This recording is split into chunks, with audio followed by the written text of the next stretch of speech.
बिस्मिल्लाहिर्रहमानिर्रहीम। अस्सलाम वालेकुम। मैं हूं आपका मेज़बान मोहम्मद शाहिद। नाज़रीन, स्पोर्ट्स के हवाले से बहुत अहम स्टोरीज़ हैं, बहुत अहम अपडेट्स हैं जो आप तक पहुंचानी है। सबसे पहले बात करते हैं शाहीन शाह अफरीदी की, जो रिसेंट मैच हुआ और उसमें प्लेयर ऑफ द मैच भी रहा और उसके साथ साथ प्लेयर ऑफ द सीरीज़ भी रहा।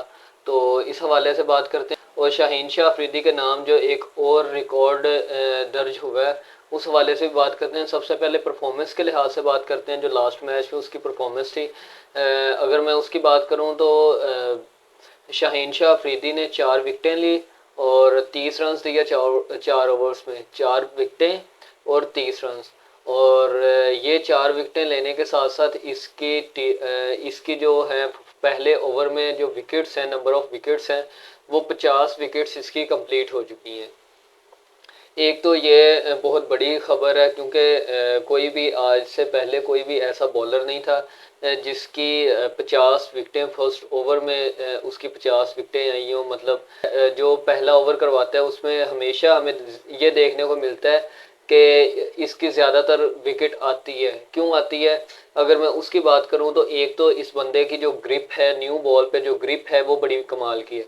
और उसके बाद इसकी इन स्विंग जो है, एक तो होता है ना कि बैट्समैन को पता नहीं है कि ये बंदा आगे क्या करेगा, लेकिन शाहीन शाह अफरीदी का सब बैट्समैन को, जितने भी इंटरनेशनल हैं या नेशनल जितने भी प्लेयर्स हैं इसे खेलते हैं, उनके इलम में ये चीज़ होती है कि शाहीन शाह अफरीदी पहले ओवर के लिए बहुत डेंजरस माना जाता है और ये विकेट निकालता है। और एक इसे नेचुरली जिसे कहते हैं, इसे एक चीज़ मिली हुई है, वो ये कि एक तो सबको पता है कि वो विकेट निकालता है, वो फुल फुल फुल डिफेंड करने की कोशिश करते हैं लेकिन फिर भी डिफेंड नहीं कर पाते। क्यों?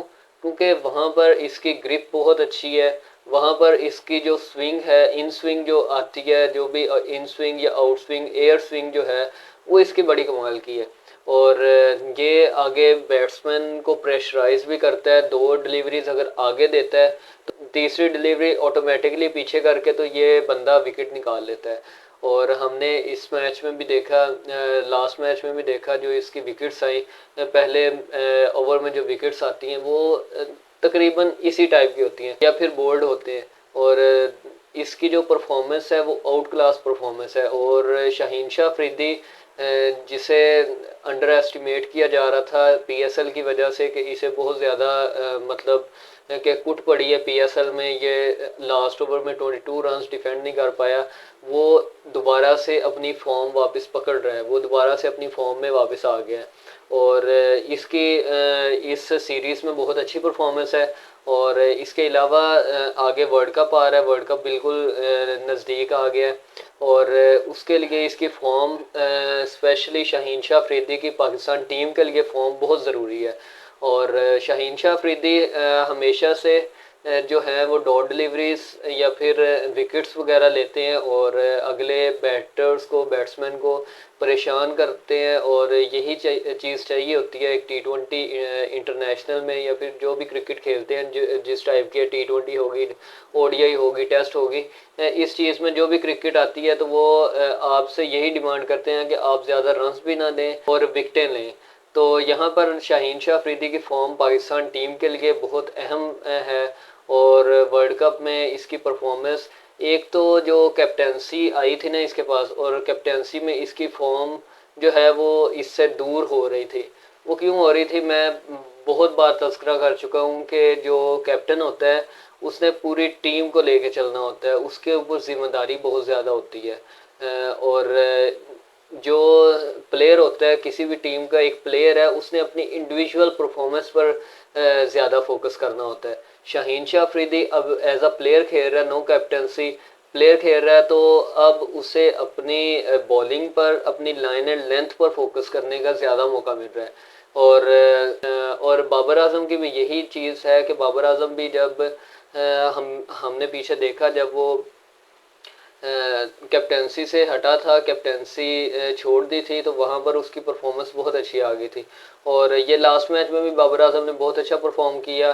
एक तो सबसे जो बड़ी चीज़ है वो ये है कि बाबर आजम अपना स्ट्राइक रेट जो है वो मेंटेन करना शुरू कर गया। उसे ये चीज़ महसूस हो गई है कि अब जो उसके स्ट्राइक रेट पर इशू क्रिएट हो रहे थे वो इशू उसके लिए वाकई ही ख़तरा बन सकते हैं T20 इंटरनेशनल्स में।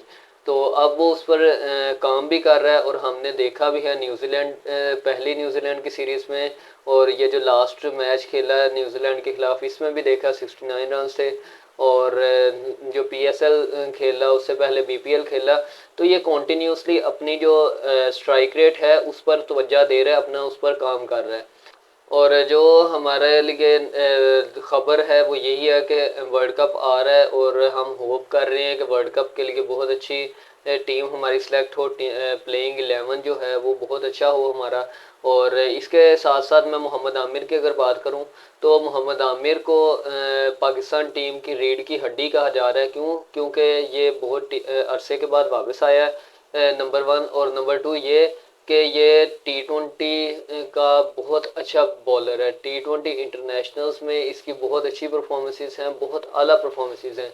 और अब इसकी जो इस सीरीज़ में इतनी ख़ास परफॉर्मेंस थी, हाँ पहले मैच में ज़रूर इसकी बहुत अच्छी परफॉर्मेंस रही, बट जो लास्ट मैच था उसमें इसे अच्छी खासी कुट पड़ी। और अब जो है जिस चीज़ पर तवज्जो देने की ज़रूरत है वो ये है कि एक अनएक्सपीरियंस टीम, न्यूजीलैंड की अनएक्सपीरियंस टीम जो आपके साथ आके खेल रही है और आपको बिल्कुल इजी ले रही है, बिल्कुल हल्का लेके आपको खेल रही है और अच्छा खासा आपको कुट पड़ रही है उनसे। तो ये चीज़ एक तो न्यूजीलैंड को अप्रिशिएट करने की ज़रूरत है, क्योंकि वो मतलब उनके पास एक्सपीरियंस प्लेयर नहीं थे, फिर भी उन्होंने बहुत अच्छी सीरीज़ खेली, बहुत अच्छा परफॉर्म किया और पाकिस्तान टीम को नाको चने चबवाए उसने। और सही है, हर बॉलर को उन्होंने पेला है, हर बॉलर की कुट लगाई है। और उन्होंने इस चीज़ को साबित कर दिया है कि जीतने के लिए एक्सपीरियंस होना लाजमी नहीं है, आप में जो जज्बा होता है वही आप में एक हिम्मत होता है और वही जज्बा होना चाहिए आपको जीतने के लिए। तो उन्होंने उनकी ये बहुत अच्छी चीज़ थी। और उसके साथ साथ मोहम्मद आमिर को अब चाहिए कि वो अगेन अपनी गेम जो है अपनी फॉर्म वापस लाए, अपनी फॉर्म पर तवज्जो दे, अपनी गेम पर तवज्जो दे और हमें एक अच्छे बॉलर के रूप में मिले। और फिल वक़्त के लिए इतना ही, दुआ में याद रखिएगा। अल्लाह हाफिज़।